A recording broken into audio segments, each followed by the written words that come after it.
One. Hello, I hope you're having a great summer. I can't believe it's almost September, almost Labor Day weekend. So today I'm going to look at some national stats. I recently attended a market trends meeting that went over national stats with the Denver Metro Association of Realtors. So what I'm sharing today are photos of the slides, photos that I took of their slides as they were projected. So they may not be the best view, but if you want to receive copies of the slides, I'm happy to share those with you. Just send me an email, and Dion, my fabulous assistant, will be watching and get those slides to you today or Monday. So I'm going to talk about three things today. One is affordability. Two is equity and what impact does equity have. And then the third is everyone keeps hearing about recession. So we're going to talk about what different economists are saying a possible recession will have on the real estate market. So first of all, you can see that in 2018, 30.1% said affordability is what holds them back from home ownership. That has increased to 40%. But a key piece of affordability is the interest rates. So you can see in the 1970s, the average was in the 8s. In the 80s, it was in the 12s. In the 90s, it was low 8s. And in the 2000s, the average was 6.29%. So many of you watching probably bought your first home in one of these decades. We bought our first home in 2000, and it was right there in the 6s.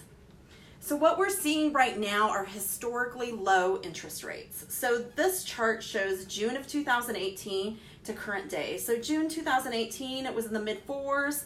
Now we're seeing in the mid 3s. So this is a great time, and that really improves affordability. So if you look at buyers' purchasing power, in 2019, a buyer putting 5% down and with a household income of $65,800, they could afford a home that was just below $400,000. Today, they can afford one that's around $413,000. So their purchasing power for buyers has definitely increased. And this was a great quote. I'll read it to you. It's by Mark Fleming, who's First American's chief economist. And he said, when demand increases for a scarce, limited, or low supply good, prices will rise faster. The difference between houses and other goods is that we buy them with a mortgage. So it's not the actual price that matters, but the price relative to purchasing power. So in today's market, we are seeing that buyers have high purchasing power. We're also seeing since June of last year to June of this year that the percentage of income buyers are using for their house payment is decreasing. It was 18.2 last year. It's down to 16.5 this year. So now a little bit about equity. So this map here shows which states are the equity-rich states. So you can see Colorado in the medium shade of blue has a high percentage of properties with equity. So we're at 32% of properties, and this chart is specific to Denver. So this says with a potential growth in Denver's family wealth over the next years based solely on home equity is $71,047. So owning a home is important because that will help you build equity and build your wealth. This is a national number looking at adults age 65 plus. Those who are renters have a net worth of $6,710, whereas those who have own a home, and here in the light blue you see the home equity, they have a higher net worth. So owning a home adds to your net worth.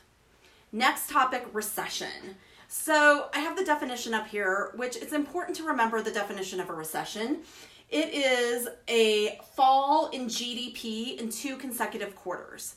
So that could be in many different segments of the economy. And a recent survey of analysts, they asked them, what do you think the top 3 triggers are for the next recession? And they were trade policy, a stock market correction, and a geopolitical crisis.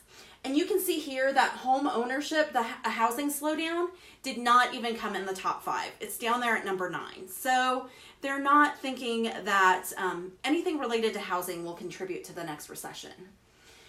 In fact, this is a list of different surveys that are done asking people to predict home price appreciation or depreciation. And you can see that everyone is predicting appreciation. It's all in the green. And then when you look at the past 5 recessions, this is the home price change in the last price recessions. So in 3 out of the last 5, home prices actually went up during the recession. I think many of us remember in 2008 where nationally it was a large dip of going down 19.7%. And that's not necessarily what we're going to see again if there is another recession. So that is, those were my favorite slides from the presentation I just attended. If you'd like more information, I'd be happy to share that with you.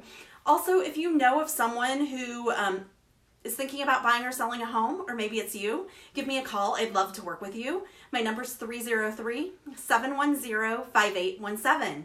Thanks so much. Have a wonderful rest of your summer.